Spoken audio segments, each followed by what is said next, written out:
Sorotan kami di Sapa Indonesia malam hari ini, Saudara. Polri akan menertibkan plat nomor khusus bertanda RF untuk kendaraan bermotor. Kapolri menyebut banyak masyarakat yang kesal karena arogansi pengguna mobil berplat khusus itu. Kapolri Jenderal Listio Sigit Prabowo akan melakukan perbaikan dan kajian ulang terhadap penggunaan plat nomor RF di masyarakat. Kapolri menyebut banyak masyarakat kesal dengan sikap arogansi mobil berplat RF yang sebenarnya tidak digunakan sesuai peruntukannya. Plat RF khusus diberikan kepada fungsi tertentu yang memang ada kaitannya dengan kepolisian, dinas, atau VVIP. Tapi faktanya mungkin masyarakat melihat, oh bukan polisi. Nah ini yang kami perbaiki, kata Kapolri Jenderal Listio Sigit Prabowo seperti kami kutip dari kompas.com. Direktur Lalu Lintas Polda Metro Jaya Kombes Latif Usman mengatakan untuk sementara Polda Metro Jaya tidak akan menerbitkan plat khusus RF. Ini untuk sementara memang kami hentikan sementara untuk tidak menerbitkan RF ini sesuai perintah daripada pimpinan kami. Penggunaan plat khusus diatur dalam Peraturan Kapolri Nomor 3 Tahun 2012. Mobil dengan nopol belakang RF merupakan kendaraan pejabat negara, eselon 2 ke atas hingga menteri. Plat RFS untuk pejabat sipil, plat RFD untuk TNI Angkatan Darat. Sementara plat RFU untuk TNI Angkatan Udara, plat RFL untuk TNI Angkatan Laut, sedangkan plat RFP untuk pejabat Polri. Kode RFO, RFH, RFQ untuk pejabat di bawah eselon 2. Penggunaan plat khusus yang sempat ramai di media sosial adalah plat RFD pada mobil sport yang tengah terparkir. Polisi memastikan plat RFD itu bodong dan sudah tidak digunakan oleh Kodam Jaya. Bahwa dulu pada tahun 2019 itu memang nomor itu dipakai pengajuan dari Kodam Jaya. Rekomendasi dari Intel 2019 memang itu boleh. Nah, sekarang nomor itu sudah kedaluarsa, tidak kepake. Jadi makanya ini juga akan kita klarifikasi kepada pemilik mobil itu, dapatnya dari mana, pakainya dari mana. Kasus lainnya adalah pengendara mobil dengan plat RFH yang menabrak polisi patroli jalan raya di Lantas Polda Metro Jaya di Jalan Tol Pancoran, Jakarta Selatan 6 Agustus lalu.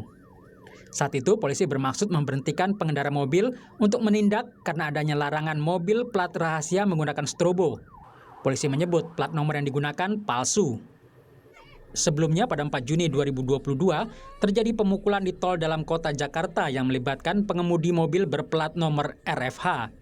Setelah ditelusuri, polisi memastikan plat RFH yang digunakan adalah palsu. Tim Liputan Kompas TV. Lalu bagaimana praktik penggunaan plat-plat khusus yang tidak tepat pengguna? Kami akan bahas bersama mantan Kepala Subdirektorat Penegakan Hukum Dirlantas Polda Metro Jaya, AKBP Purnawirawan Budianto. Selamat malam Pak Budi. Selamat malam, Assalamualaikum. Waalaikumsalam warahmatullahi wabarakatuh. Selamat. Secara aturan Pak Budi, plat-plat RF itu penggunanya seperti apa sih Pak? Kenapa saat ini kita sering melihat disalahgunakan? Ada yang bodong, ada yang palsu, yang sudah mati dipasang kembali. Ya, itu nomor kode RF itu kan digunakan untuk para pejabat tertentu dari mulai eselon 2 kemudian eselon 1 gitu. Kemudian kalau konteksnya dengan masalah peraturan, pada dasar hukumnya itu ada dalam Undang-Undang Lalu Lintas dan Angkutan Jalan khususnya adalah pasal 68. Polri di samping punya kewenangan untuk mengeluarkan TNKP biasa juga punya kewenangan untuk mengeluarkan TNKP khusus atau rahasia. Itu juga diatur juga dalam peraturan Kapolri nomor 3 tahun 2012 tentang rekomendasi berikan kepada kendaraan nopol khusus atau nomor rahasia. Kemudian kalau kita lihat dari persyaratan, kan itu cukup banyak juga persyaratannya. Dari mulai harus ada surat keputusan dari pimpinannya, juga harus ada permohonan ke Kapolda, Sekju, Dirintel, terus Propam dan sebagainya, harus menghadirkan cek secara fisik, STNK, KTP dan sebagainya. Persyaratannya sebenarnya cukup sulit. Oke, Pak Budi mungkin bisa dijelaskan kepada kami yang awam ini. Ada RFS, ada RFD, ada RFQ. Sebenarnya bagaimana sih arti-arti dari plat-plat itu dan siapa yang berhak untuk mendapatkan plat khusus itu? Ya kalau kita berbicara RF itu kan reformasi ya, RFP itu untuk kepolisian, Oke. kemudian untuk RFS itu untuk apa instansi sipil seknek gitu, Mhm. kemudian RFD, RFT itu untuk TNI, RF untuk TNI udara dan sebagainya itu saya kira ketentuan ada. Kemudian siapa yang berhak untuk memakai dalam aturan adalah ya pejabat ini, pejabat eselon 2, eselon 1. Nah, itu semua dalam rangka untuk mendukung keperluan pengamanan pejabat tertentu dalam Oke, tugas-tugas operasional. baik. Dan biasanya digunakan untuk pelaksanaan tugas yang bersifat rahasia, kerahasiaan. Eselon 1, eselon 2 begitu ya. Tapi benar nggak Pak, plat-plat khusus seperti itu bisa didapatkan dengan mengeluarkan biaya tertentu? Meskipun ia bukan orang-orang yang berhak untuk mendapatkan plat khusus itu. Ya kalau dalam peraturan memang untuk pejabat tersebut kan 4 angka ya, 4 angka kepala satu gitu. Itu memang Oke. untuk pejabat itu 4 angka kepala satu tuh. Kemudian di luar 4 angka itu bisa juga masyarakat umum, tapi juga harus melalui suatu persyaratan yang cukup ketat. Kemudian ada juga Syaratnya apa aturan saja Pak Budi?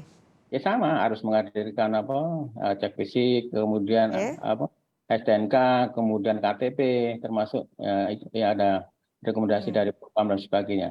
Kemudian juga ini masa berlakunya juga ada batasan juga gitu.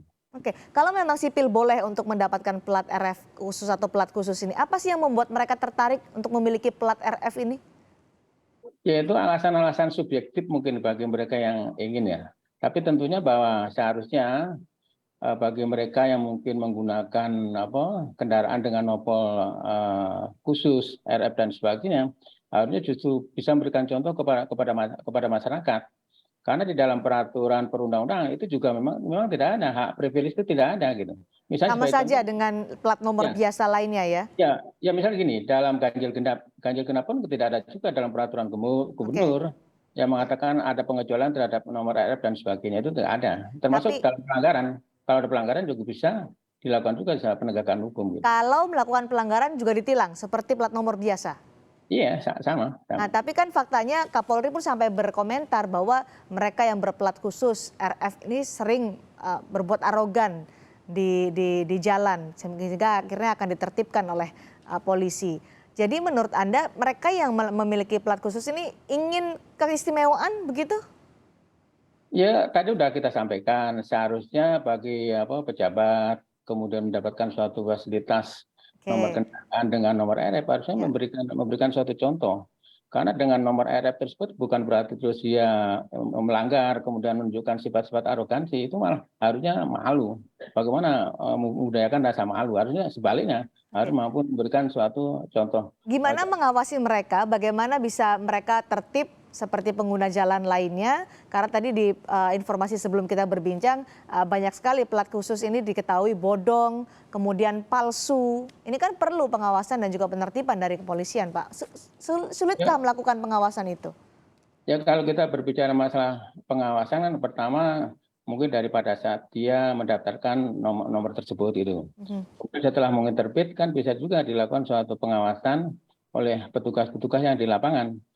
Itu dalam bentuk mungkin penegakan hukum gitu. Bisa dilakukan juga gitu. Termasuk juga pada saat mungkin melanggar, kemudian mungkin sampai terjadi mungkin menunjukkan sifat-sifat arogansi dan sebagainya, kan bisa juga dilakukan suatu penertiban di situ. Hmm. Kapolri menyatakan akan menertibkan ke depan soal plat nomor khusus ini. Teknis penertibannya seperti apa menurut Anda, Pak Budi? Karena kan pelanggarannya banyak, arogansinya ada. Belum lagi ketika mereka menggunakan strobo yang seharusnya juga tidak diperbolehkan ketika berada di jalan raya. Ya, pertama persyaratan harus dijaga betul ya.